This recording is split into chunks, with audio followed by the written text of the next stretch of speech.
everyone to the first of our artist talks for Two Artists, One Space. I'm so pleased to welcome Cathy McLaurin, who comes to us from New Hampshire, but is originally from Pittsburgh and whose family for several generations is from Siler City. And I first spoke with Cathy over 5 years ago when she was preparing and researching the North Wind and the Sun. And I'm so pleased to be able to welcome that multimedia project to GreenHill, as well as her newest endeavor, the Reverend, his lover, their Monet, and the Musem. It's a brand new interdisciplinary work that has also, as Cathy is want to do, the result of years of research and a really in-depth kind of understanding and feeling for a place where she has lived. So her, I think one of the things that really stands out about her production is that she speaks with a voice that comes from the inside of the place and not merely from looking at from the outside in. Lawrence, Massachusetts, where a lot of the details of this work took place and are still taking place, is a city where Cathy has lived for over 15 years and directed the Essex Art Center. So I think that that's something very interesting to keep in mind. I'd also like to just alert you to the fact that our second artist, Dane Winkler, is also present here, and we will be activating his sculptures after the talk. And he will be giving an artist talk on Wednesday, March 13th at 5:30. Thank you so much. Thank you, Edie. So I do want to say thank you to Edie. Just as she said, we've been talking about something like this maybe for about 5 years. So it's very exciting to see it come to fruition and to be here with all of you and with the work. So thank you for coming for the talk. This is going to be really informal, and I encourage you to ask questions. Stop me at any point. I just want to start by saying, and picking up where Edie was talking about my process and the work I make. I really think of this work as a form of deep, extreme portraiture. And so it's not just looking at a person, but it's really looking at a place and engaging really deeply with a place. I think that often there are things that we think about or wonder about that seem so complex that we can't figure them out. And that's, for me, often the starting point of making work, is starting with something that seems really complicated, that I can't make sense of, that I often can't find my place in, but it feels really important to me to try to figure out where my place is and how I feel about it. So there are two projects being shown of mine in this show. And so the one that we're looking at here, as Edie introduced, is the Reverend, his lover, their Monet, and the Musem. Lawrence, Massachusetts was a planned textile mill city built before the turn of the century. It was a very wealthy community at that time. And as communities like that were, it attracted a lot of young immigrants who came into the city to take jobs in the textile mill factories. The immigrants were from all over the world, and they were often young people. So they were coming in and working in the mills, and they were living in row houses, and there were people in the city who really believed that these young immigrants coming into the city should have things in their life that weren't just about work. So one of those people, it was the Reverend William Walcott, and he was a congregational minister. He really believed in advocating for things like public green spaces. He was an early advocate of public parks. He was very active in the temperance movement. And he also believed that these young immigrants coming into the city should have good things in their life. So he welcomed different groups into his church to worship in their own language. He just did a lot of things that were at now, 100 years later, he's really viewed as an activist. At the time he wasn't, but now he's thought of really as an activist. So when the Reverend Walcott's very wealthy brother, who was a senator in Colorado, died, he had collected quite a lot of art. And in his will, he left 17 paintings to his brother, William Walcott.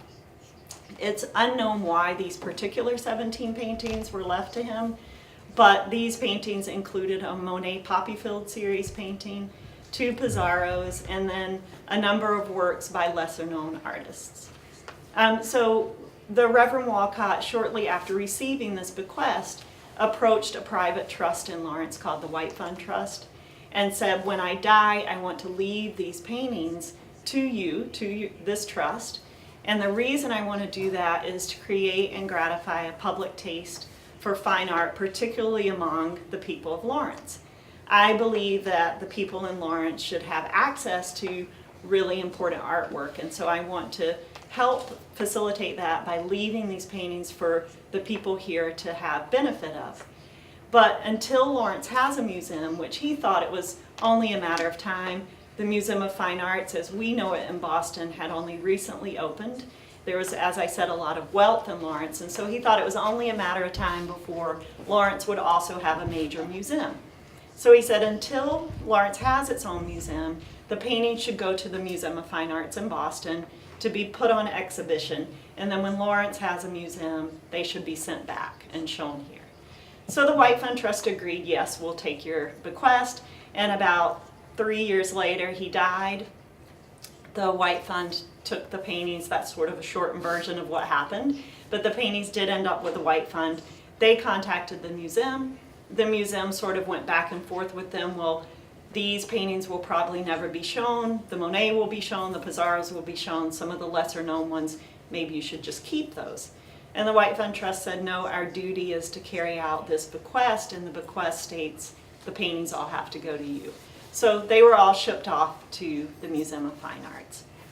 So they stayed there. Not many people even knew about this bequest. And then fast forward to the 1980s. Impressionist paintings in particular were soaring in price at auction. And the trustees of the White Fund at that time said, are we really carrying out our obligation to do what Reverend Walcott wanted us to do? Are these paintings doing what he said he wanted them to do? Are they creating and gratifying a public taste for fine art among the people of Lawrence? And so Lawrence in the 80s was a much depressed post-industrial landscape. The textile mills had mostly left the city. The immigrants coming into the city were not finding the kind of jobs that the immigrants who had come in and worked in the textile mills had found. Lawrence was a place that was more known for being one of the largest cities its size in the country that was as poor as it was. And so the trustees of the White Fund said, could we do something better with these paintings?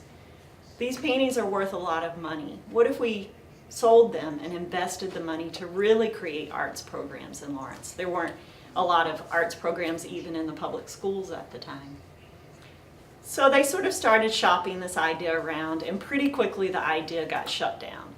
But what happened is, because people started to know about the paintings, that meant that more and more people were starting to wonder, like, what are these paintings, and why have I never seen them, and what should I know about them? But that kind of died down until the 90s, when again the auction prices went up very high, and the new White Fund trustees said, let's look at this again and think, what should we be doing with these paintings? Nobody really goes to Boston to see them. Where are they even? Well, for the most part, they've been in storage. If you know museums, of course, you know that only a small percentage of what a museum has can ever be shown. So the new trustees said, let's really look at this and think about what we maybe could do better here. When the new trustees said, maybe we should think about selling these paintings again, at that time the paintings had increased in value to over $20 million. So again, I'll go back and say that Lawrence was this very depressed city with not a lot of wealth in it any longer, with a lot of need. And so these trustees were much more determined.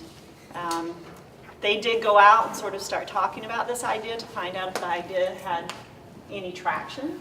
And what happened much unexpectedly was that a lot of different people sort of came up with different opinions about what should happen, and with very strong opinions. And I encourage you, if you can tonight, or if you come back at some point, to take time to listen to the interviews, which are over in this corner. These interviews were made with people who were very active in this debate in the 90s about these paintings. So what happened is there were people that felt like the painting should stay at the museum. There were people that felt the painting should be sold. There were people that felt the painting should come back to Lawrence. And so all of those different opinions started to play out. And there was a lot of debate. And because of that, again, this drew a lot of attention. There were articles in the New York Times about this. What is going to happen with these paintings? And of course, you know that this becomes a very passionate debate because the Reverend had a legacy, and he left this bequest, and he spelled out his intentions. And if you have a chance, you can read his intentions, his own words, in the piece here, which is called A Deathless Contract. This is the part of his will that states what he wanted to have happen with the paintings. But the interesting thing about legacy and bequests is even if we use language to state what our intentions are, languages can be interpreted in different ways, particularly many, many years later when we're not around to say clearly what we meant or to answer the questions that might come up. And so while Reverend Walcott, I think, really believed that he clearly defined his intentions became a big question mark. So fast forward to 1998, and now comes sort of why I'm in this. In 1998, I started working at a nonprofit art center in Lawrence, Massachusetts. And the thing that I was constantly hearing about was this group of paintings. And I would say, well, what are these paintings? And they would say, oh, they're sort of like these impressionists, mostly landscapes, not very good paintings. Well, there's a Monet and there's some Pizarros. And I said, oh, they sound kind of boring. And what would happen is then this conversation would happen about, well, these paintings are worth a lot of money, and this congregational minister left them, and he left them so that people in Lawrence could, feel some sense of ownership of these paintings and could use them as a way to start to learn more about art. And that became really interesting to me. At the time, the art center that I was working at stood to gain some money if the paintings were sold. And so our founders decided not to get involved at all, not to take a side, not to advocate in any direction around these paintings. And so they decided to sort of just remain neutral. So shortly after that, everything kind of came to a climax because the Museum of Fine Arts decided that they were going to sue the White Fund Trust and block their ability to sell these paintings. So once this went into litigation, it took on an entirely different tone. And so that, played out over the course of a couple of years. And what ultimately happened is that the courts decided that the paintings could not be sold, and they used Reverend Walcott's words. They said these paintings can only be one of two places. They can be at the Museum of Fine Arts in Boston, or they can be in a suitable museum in Lawrence. And because Lawrence does not have a suitable museum, the paintings must remain at the Museum of Fine Arts. So that seemed to be the end. And I think to this day there are a lot of people that believe that's the end. However, ownership remains with the White Fund Trust. These paintings are owned by the White Fund Trust. However, these paintings have not come back to Lawrence, and in a lot of ways cannot come back to Lawrence. Again, Lawrence is a depressed place. There's not a lot of wealth in Lawrence. There's a lot of need in Lawrence. The immigrants in Lawrence now are mostly Latino immigrants. Everything that's played out on the news here every night, as we all know, impacts and affects a place like Lawrence every day. So after the judge decided that the paintings could only be in two places, And since that time, they have been pretty much everywhere, all over the world, except Lawrence, Massachusetts. So a lot of the paintings that way back in 1912, the Museum of Fine Arts said, these paintings aren't very valuable, they'll probably never see the light of day, why don't you just keep them? And the White Fund Trust did their duty and said, no, no, no, they have to all go to you. Well, some of those paintings have taken on a lot more significance, because now when an artist, someone's organizing a catalogue raisonné show in Paris, and they say, oh, we want to look at everything, and then they find a painting in this collection, and they say, we want to include this in the show.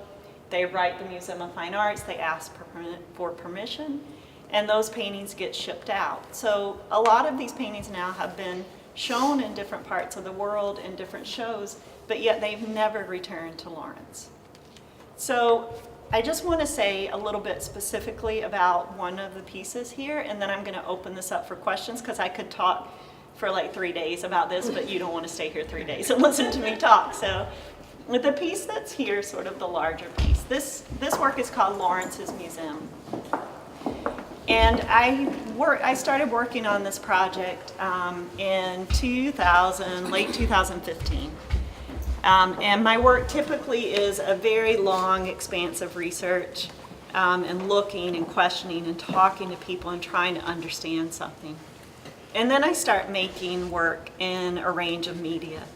And so I made a lot of the other work that you see here. And then I started thinking of this idea of, well, how could these paintings return to Lawrence? If they can be everywhere, but they can't be here, then how might they be able to be here? And I had a lot of different ideas about that, and a lot of different, things that I thought I could maybe do, including just, could they come for a day? Could I actually set up a situation? For instance, Lawrence has a lot of empty banks that still have the vault. Could I set up a situation where I said, they'll be safe, they'll be in a bank vault, can you just send them for a day? And then get them insured and bring them. But what I eventually ended up doing is creating a small museum. So this is called Lawrence's Musem, and the idea behind this museum is to be able to introduce people in Lawrence to their collection of paintings. So it needed to be portable. It needed to be a scale that I could move literally in the back of a pickup truck, because that's what I had access to. And so there were a lot of parameters around this work that were really just about practicality and logistics. And if you're an artist or you know artists, you know that it's all about, well, I have the idea, but can I really make this thing? And so this museum literally fits into the 2 crates that it's sitting on. It's really beautifully designed so that it comes out in sections and gets built, and I wish I could build it in front of you because it's sort of a beautiful thing to watch. But it takes about 15 to 20 minutes to construct it. It's designed to only need a screwdriver. It has wing nuts underneath and a few screws in the top, but otherwise it has these columns that are pegged that literally hold everything in place. The design of the museum is to reflect both museums and churches, and the way in which both of those spaces have similar architectural features and also have a similar intention, which is this idea of trying to inspire a sense of awe. And so you'll see in it the arched windows and the columns, and those will be reminiscent of other spaces that you've been in. So the paintings in this museum in front of you were made in a painting factory in China. They were painted, hand-painted as reproductions from high-resolution images of the actual paintings, the actual 17 paintings. 2 of the paintings are watercolors, and those are reproduced as hand-painted watercolors. The frames were hand-carved by a Bulgarian master frame maker, using images of the original frames as much as those could be supplied. And so there's this idea of outsourcing, which is very relevant to this post-industrial Lawrence that I function in most every day. Lawrence is a place where things were made for many, many, many years, but now it's very different, the things that get made there. The museum itself was made in a factory in Lawrence. It was made by an artist colleague of mine. There was a long process where I worked with an architect, and then I worked with this artist carpenter to really think about how can this be portable, how can it be as lightweight as possible. It's made out of basswood, so it's a very lightweight wood, but that means it can be damaged easily, so there were a lot of trade-offs. But it can literally fit into these 2 crates and be rolled into any space as long as it doesn't have to go up a bunch of stairs. And so I've been deploying this museum in Lawrence over the past several months. I've been going into libraries, senior centers, any place that will have me. I literally show up with a pickup truck, roll these big crates in, and at the senior center they ask me if they're full of dead bodies and am I going to have a magic show, and it's great fun. But then what I do is I build this museum in front of them and then have a conversation about what this is and whether people knew about this before and what does it mean. Because really this project is about what is this? Like, what is the meaning of art? What is the meaning when as artists we have this sort of ideal of that our success is getting work in a museum?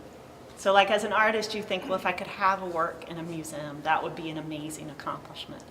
But these works are in a museum and they're literally in a dark basement on, you know, what looks like chain link fence racks that get pulled out from a wall.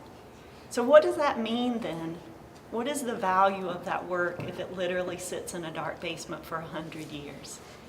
That's really, for me as an artist and for me personally, why this story was so compelling. I'm really interested in the stories ultimately. And so what I've been doing is taking this out in Lawrence and just asking people, what do you think about this? Do you care about this? Do you care about these, you know, portraits of people that maybe have no relationship to you? Do you care about these landscapes that were painted, you know, 150 or longer, more years ago? And that has been an amazing gift that I get back because people actually do care.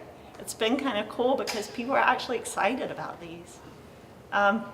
So I'm going to stop talking because, again, I could go on, but I would like to answer any questions you have or fill in any gaps if you have them about what I've been talking with you about.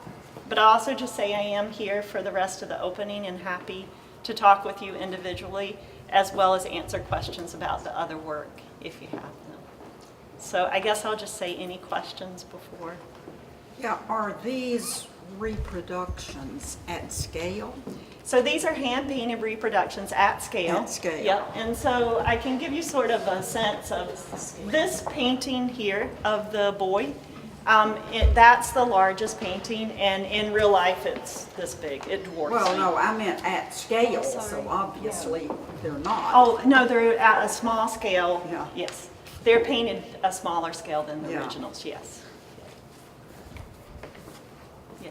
I'm wondering if in your research, very in-depth research in this, did you find other examples, similar stories of kind of lost works of art? I mean, I'm curious if like there's, I mean, I'm sure there is hundreds of other examples of this, but this seems very specific to those regions, and obviously you're attached to those regions, but I'm curious if you had found any other kind of awe-inspiring examples. Well, similar to that. certainly working on this project, people, when I'm talking about the project, will come up and say, you know, there's another situation like this that you should know about. So yeah, I mean, a lot of people bring up Barnes Foundation in Philadelphia and what happened there. But there's also one called Beaverbrook, I think it's in Canada, that has a very similar sort of story of, you know, works that were given with a certain intention, but then sort of ended up in this dispute. So there are a lot of these stories out there. The Museum of Fine Arts really strongly argued against the paintings being able to be sold, primarily on this argument that if they allowed this to happen, that people would start coming out of the woodwork saying, you know, my great uncle loaned those paintings or gave those paintings, but he didn't really mean for them to stay there this long.